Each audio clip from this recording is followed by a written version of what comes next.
Welcome back, everyone. Tonight's focus is the Supreme Court's ruling in 8th governorship election petition. And I've been speaking with Professor Yemioke and Mr. Kabir Akingbolu. Prof, let's go to Plateau State. Before we move on to other issues, let's quickly talk about Plateau State, because a common thread ran through the reasons for nullifying their elections, but the governor scaled through. And this is irregularities in the manner in which they were nominated and sponsored by their political party. What exactly would you say went wrong?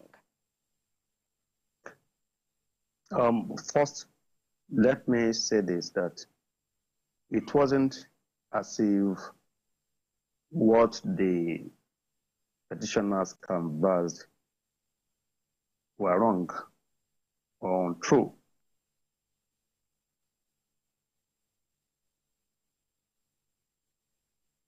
Prof, are you there? Mr. Akingbolu, now that you're here with us, like I said earlier, Plateau State, Mr. Kabir, a common thread ran through the reasons for nullifying their elections, but sadly, under Nigeria extant electoral jurisprudence, appeals out of parliamentary elections terminate at the Court of Appeal, rightly or wrongly. So I'm asking, what exactly went wrong? Yeah, the issue is this. As far as the National Assembly elections are concerned, and, House of Assembly elections as far as they are concerned, the final bus stop is the Court of Appeal. For this purpose, they are the Supreme Court for that. So whatever they have said remains final and remains the law. Now, that is the fallout from the decision of the Court of Appeal in Plateau State. Now, having taken that decision, there is nobody that can change it. Even if what they could have done is to bring application for review of that judgment based on lack of jurisdiction. However, the 60-day window allowed for hearing appeal from election petition has lapsed. So the action has become stale, it has become academic, it has become statute bad. So whatever the complaint they have, it can no longer be ventilated before the court again. They cannot go to Supreme Court because the Supreme Court has no jurisdiction over the matter. Unlike governors who has a third bite at the cherry. But the Houses of Assembly and National Assemblies, they have no such rights. So this is it. It is a very painful one. It's pathetic. It's unfortunate, but there is nothing anybody can do. You can see that some of them are writing petitions, but those petitions cannot go beyond anywhere because by our law, that's what independent of judiciary, this is where it works. The judges are permitted to make mistakes. You cannot punish them for making the mistake. So if the mistake has been made, it was a honest mistake of fact. So be it. There's nothing you can do. It is what it is. All right. So what lessons are there for politicians? The lessons that are there for politicians is this. Just like my learned prof has said, I would like to add that the political parties should put their houses in order. They should conduct elections, primary elections in line with the law. They should be disciplined themselves. There should be internal democracy before outside democracy. So if they say charity begins at home, they will not be blaming the judiciary. The judiciary is working more than every other arm of government without any apology. That is the most virile arm of government today. Now, if you conduct your primaries very well, a man who has lost honorably will know that, oh, this guy defeated me. He will be able to congratulate him. But in a situation whereby your election is remaining 2 or 3 days and you change the name of the delegates to favor a particular candidate, or you tailor the whole environment in favor of one candidate, or you disallow some other people from contesting or even participating in the primary. So if anybody wins through that process, you will see that there will be serious litigation.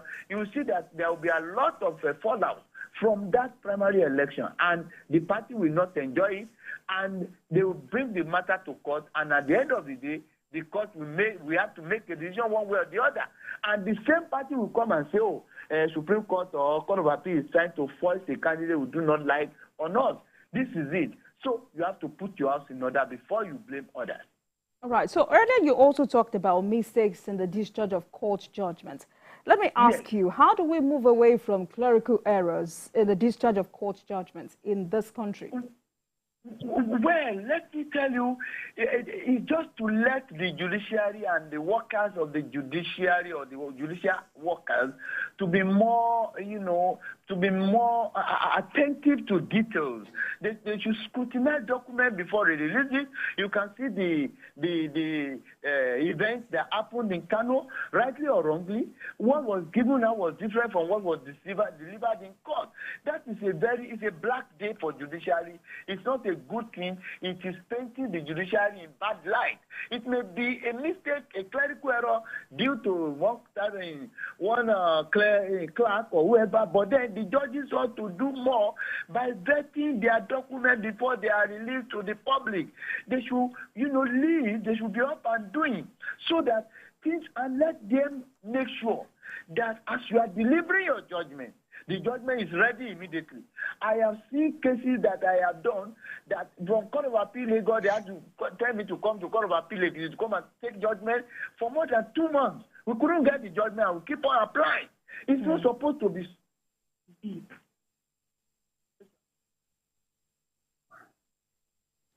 Zaki, will you? You will not get a copy of the judgment for several weeks. And in between that, a lot of things can be slipped in. A lot of things can go wrong. If your judgment is ready as at the date of delivery, your account is low. Mr. Akigbola, are you still there? Prof, based on this last conversation, do you think we should take another look at the Electoral Act in the area of election petition? Absolutely, that was going to be my point. And before my colleague came back online, I was making a point. He pointed that the argument of the petitioners in Kano, in Plateau and elsewhere, that a particular candidate, but now the respondents, were not members of a political party at the time they contested the election or within the windows allowable under the law. If that was a narrow escape, because actually a lot of candidates breached that particular rule. We also know what happened in the rest of some members of the Senate who contested for a particular election and won another election or moved from one party to the other. So it's not about the governorship alone. It's something that happened widely, very wrong. If the law says you cannot contest or be candidate of a political party unless you have spent 6 months, or unless you have spent 3 months, or unless you spent 1 year. If you are 1 day short of the required minimum number of days or years you will have spent before becoming a candidate of the party, you can't fly. The only escape route that they had was that those infractions of the law were pre-election matters, and they sought to bring it up at the election petition level. If we now amend the laws and make it part of the Electoral Act or certain clauses of the Constitution saying you would not be deemed candidate of a particular party if you join the party less than 3 months, or if you join the party less than 6 months, meaning that becomes an election a matter for the election tribunal. So they will not be able to escape because this thing happens. It's prevalent in our system, and it's wrong. So I think we need to look at the laws. Now some governors have escaped the sword because of the law that says it has to be a pre-election matter, and you can't bring it before the court. And the one that says you cannot challenge the nomination of a candidate unless you participated or you are a candidate or an aspirant in the contest. If you now want to take our law further, advancing the law, and now change the law to reflect the fact that you must have spent 1 clear year in a political party before you can contest offices or an office in that party. And if you violate that, that issue can be brought even after your election. Then you know a lot of Nigerian politicians will sit tight. And all these substituting names of candidates in Party A, because he has friends in Party B, they quickly bring his name, he runs and enjoys the popularity of Party B. It's unfair because in a political setting, which we all know, there will have been people, loyal party members, who have been contributing in building the party, who have been deploying resources to sustain the party and sustain the membership to make the party popular. And they also, most times, will have their own aspirations. All of a sudden, you are asking them to step down for somebody who, until recently, perhaps was an opposition, was an opponent of your party. You now bring a stranger to come and reap the benefit of their labor, reap the fruit of their labor as politicians. That cannot be fair in any setting. So we need to rejig our electoral laws and take care of those things. Of course, the good thing is that we keep testing the laws. Areas that we feel are not okay, we bring them up, flag them up for subsequent amendment of the law, right, the questions as well, the question as it were. All right then. Mr. Akimbolu, what aspect of our Electoral Act needs some adjustment? They will need to amend, right? Yes, what aspect of our Electoral Act needs some adjustment? Yes, first of all, we must make a law that wouldn't be able to determine all electoral disputes before that would go a long way to bringing, peace and tranquility to the policy. We should have a law also the transition of justice or the in that aspect. We're not yet there.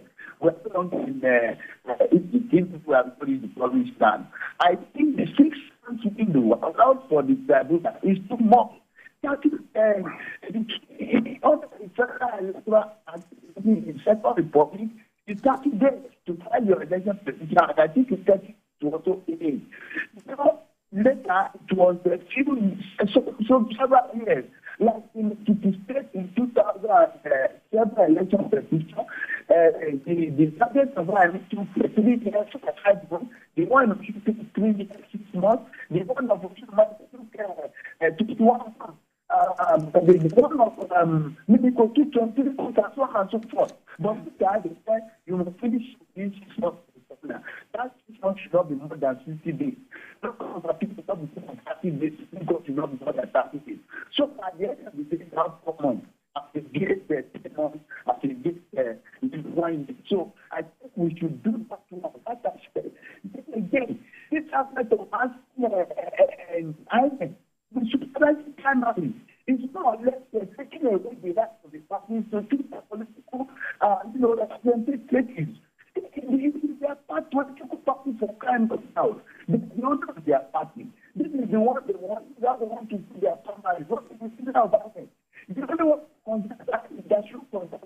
It's a general election. You have thought out your candidate. That's what do it. That's all. Because the people are making to laws to play. And get this much money for the electoral fire.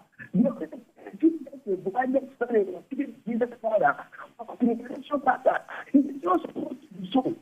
Every supervision of a primary election, it's money for central government. How to believe that? And all right, Mr. Akimbolu. All right. Prof, before we go tonight, let's talk about elections. Yaga Africa and other stakeholders have raised concern over continuous decline in the quality of our elections, despite reforms introduced. I mean, going by the last off-cycle elections, what specific areas are we witnessing decline?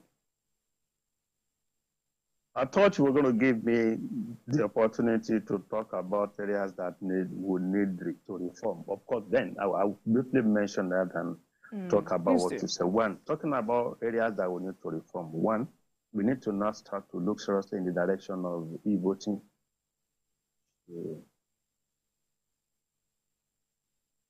Hello? Professor, okay, please go ahead. Please go on. Thank you very much. We need to start to look seriously in the direction of e-voting.